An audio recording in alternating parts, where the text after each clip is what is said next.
There's a hole in a cliff face in the Grand Canyon, a few hundred feet above the Colorado River in a band of gray limestone that runs for miles along the canyon wall. You cannot get to it easily. There's no trail. The rock below it is close to vertical, and the rock above it overhangs. To reach it, you need a boat to get to the base of the cliff and then a serious climb. Nobody ever lived in it. There's no hearth, no midden, no rubbish, none of the accumulated debris that people leave when they occupy a place.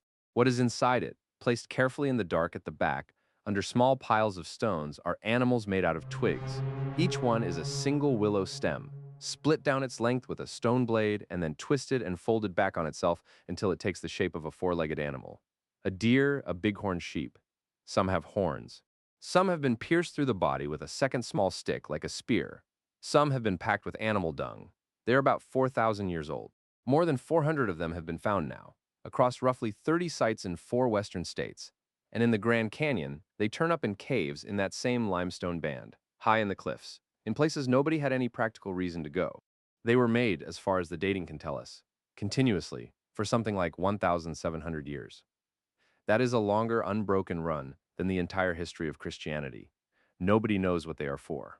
Now, if you have heard anything at all about caves in the Grand Canyon, it is almost certainly not this. It is a story about a hidden cavern full of mummies and Egyptian statues, printed in a newspaper in 1909, which is still circulating today. That story is not true, and we are going to go through exactly why it is not true, because the way it was built is worth seeing. But the reason it took hold is that it was attached to two things that are real caves high in the cliffs, that almost nobody has entered, and a people who have been saying for as long as anyone has been asking that this canyon is where they came from.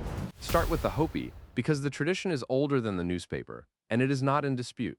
The Hopi live on 3 mesas in northeastern Arizona, in villages that have been occupied for something close to 1,000 years. Their oral traditions describe humanity passing through a series of earlier worlds. Each of those worlds ended. Each time, some people were guided out and emerged into the next. The place where the ancestors emerged into this present world is called the Sipapuni. The traditions describe those earlier worlds ending badly, and ending because of how people were behaving in them. Corruption, forgetting the instructions, turning on each other. Each time, a remnant who had held to the right way were guided out before the end came, and each time they arrived somewhere new and were given the terms on which they could stay. That is not incidental detail. It means the emergence is not simply an origin story about where a people came from geographically. It is a story about conduct and about a place being conditional. The canyon is not just the doorway. It is the doorway they were let through on terms. Here's the part that people from outside the tradition consistently underestimate. The Sipapuni is not a symbol. It is not a metaphorical gateway or a spiritual abstraction. It is a location on a map that you could drive toward this afternoon. It is a travertine dome in the gorge of the Little Colorado River, a few miles upstream from where that river joins the Colorado inside the Grand Canyon. Travertine is mineral deposited by spring water. The dome is a mound of it with an opening, formed by a spring that has been depositing rock there for a very long time. The Hopi go there. There is a route, historically used for pilgrimage, that runs down into the canyon toward the salt deposits below the confluence. The journey was made for salt, and it was made for religious obligation, and those two things are not separable in the way an outsider might expect. It is worth understanding what that trip involved, because it tells you how seriously the place is taken. The route runs from the mesas across open desert, and then down into the gorge, and the descent is severe. Sections of it require hand and footholds cut into the rock. It is done in heat, carrying water, and the return is uphill loaded with salt. People died on it. It was not a trip anyone made casually or for convenience. Salt could be obtained by trade. The point of going was that the going was part of the obligation, and that the route passed the place where the ancestors came up. So this is not a tradition preserved as a story in the abstract. It is a tradition maintained by people repeatedly walking to a specific rock formation at real physical cost, across generations. And the emergence is not only remembered in the landscape, it is built into the architecture. In a kiva, the circular ceremonial chamber used across the Pueblo world, there is a small hole in the floor. It is called in Hopi the Sipapu. It represents the opening the ancestors came through. Every kiva contains a scale model of the event. So when the Hopi say their ancestors came from beneath, and that the entrance is in this canyon, they are pointing at a specific rock formation, and they have been pointing at it consistently for as long as anyone has been writing down what they say. Then there's the other part of the tradition, which is the part that got tangled up in everything that followed. Hopi accounts describe the ancestors during the destruction of an earlier world being sheltered underground. And in some of those accounts, they were not alone down there. There were already beings living below. They are usually rendered in English as the ant people. The Hopi term is often given as Anusinum, They are not remembered as insects, and they are not remembered as monsters. In the accounts, they are helpers. They took the ancestors in during a catastrophe on the surface. They shared food, and they kept them alive until it was safe to come up again. That is the tradition. Underground shelter and beings who were already there. Now hold that. Because in the spring of 1909, a newspaper in Phoenix printed something that sounded uncannily like it, and the story has never gone away since. On April 1909, the Arizona Gazette ran a front-page story under a headline about explorations in the Grand Canyon and remarkable finds indicating that an ancient people had migrated from the Orient. The story described a man named G.E. Kincaid, who was said to have been traveling the Colorado alone when he spotted an opening high in the cliff face in Marble Canyon, something like 1,400 feet above the river.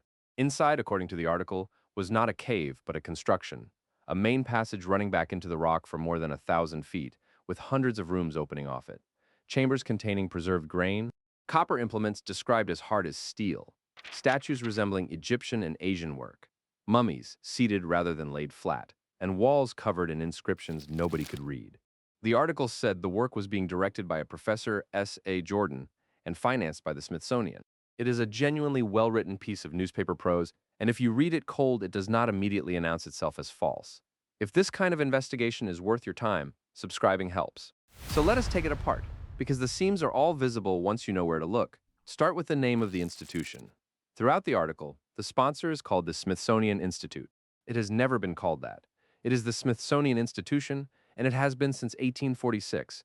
That is the kind of error made by somebody who has heard of an organization but has never received a letter from it, and it is the first thing a real correspondent would have got right. Second, the Smithsonian has searched its own records repeatedly across decades, most thoroughly around the year 2000, in response to a steady flow of public inquiries. There is no employment record for a G.E. Kincaid under that spelling or the common variant. There is no record of a Professor S.A. Jordan. There is no record of a Grand Canyon expedition matching the account. No artifacts, no correspondence, no field notes, no funding. Consider what the article itself claims about these men. Kincaid is described as having spent 30 years in the service of the institution. Jordan is described as directing an excavation about to be expanded to 30 or 40 staff. Two senior figures, a major project, 30 years of employment, that leaves a paper trail. Payroll, travel authorizations, letters, requisitions. Institutions of that size in that era generated enormous quantities of routine documentation, and the Smithsonian's archives from the period are extensive. There is nothing, not a thin file, nothing. Third, and this is the one that should settle it for anyone, no other newspaper picked the story up. Think about what was being claimed, a discovery that would have rewritten the entire prehistory of North America. Egyptian civilization in Arizona. 1909 had a functioning national press, wire services, and an insatiable appetite for exactly this kind of sensation. A story like that, if any other paper believed there was a real source behind it, would have been reprinted from coast to coast within a week, and there would have been reporters on trains to Arizona. Instead, it stayed in the one paper that printed it. Fourth, the article carries no byline. Nobody put their name on it. Fifth, the Gazette had form.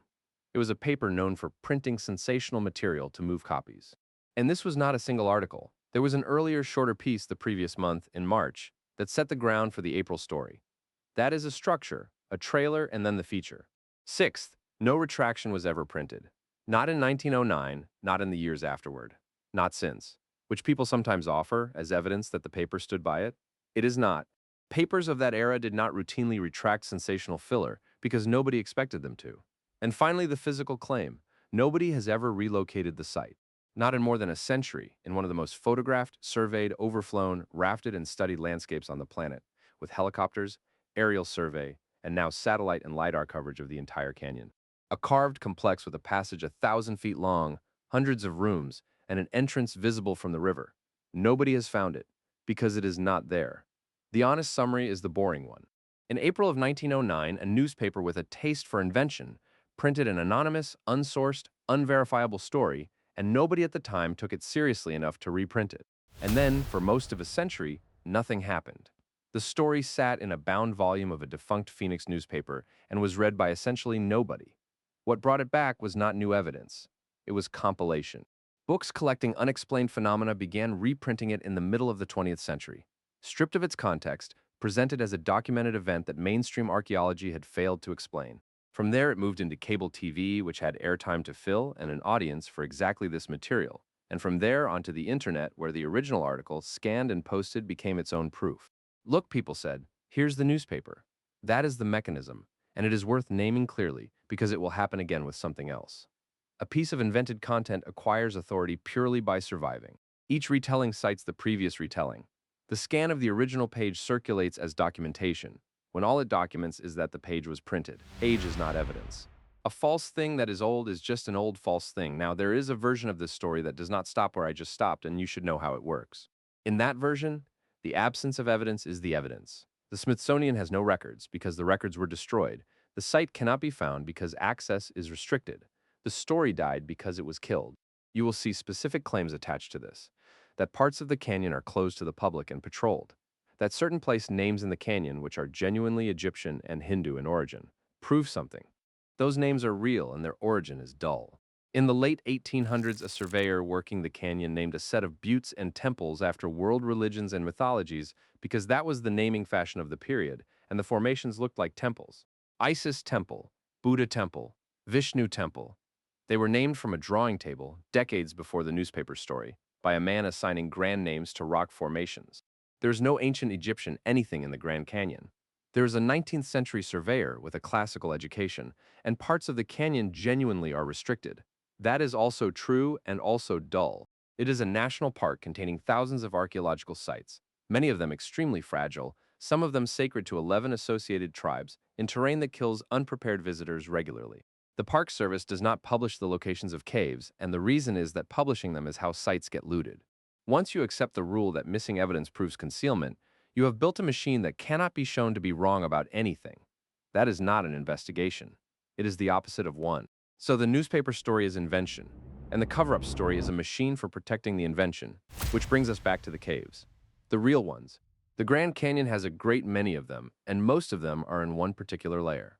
About halfway down the canyon wall, there's a band of limestone laid down in a shallow tropical sea, a little over 300 million years ago. It is called the Redwall, and it forms sheer cliffs, often 500 feet or more, in a continuous band running the length of the canyon. Limestone dissolves in mildly acidic water. So the Redwall is riddled with caves, and where the river has cut down through it, those caves open out of the cliff face partway up. They are extraordinarily difficult to reach, which is precisely why the 1909 story placed its imaginary cavern there. It is the one part of the canyon that looks from a boat like it might hide anything at all. The number of known caves in the park is in the hundreds, and the total is certainly higher. Only a fraction have been properly surveyed. Their locations are not public. And here's what people have actually found in them.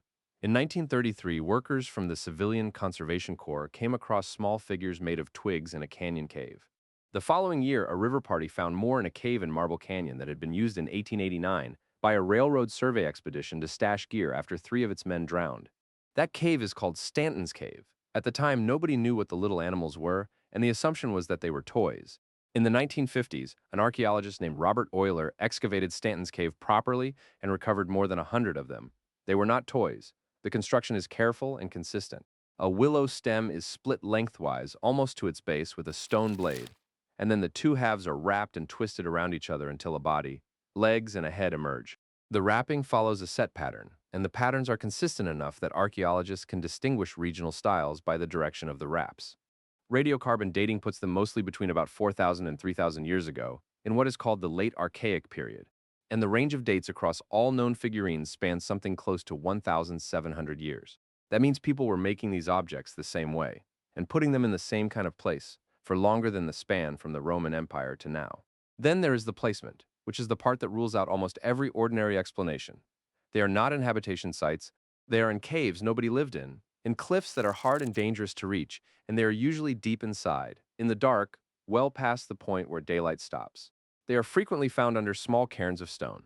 Somebody carried them in, set them down, and then covered them deliberately, and many of them are pierced. A second small stick is driven through the body, in the position a spear or a dart would enter a real animal. Some are stuffed with the dung of hoofed animals. Some have small projectile points inserted inside during construction. The most widely held interpretation is that this is hunting ritual.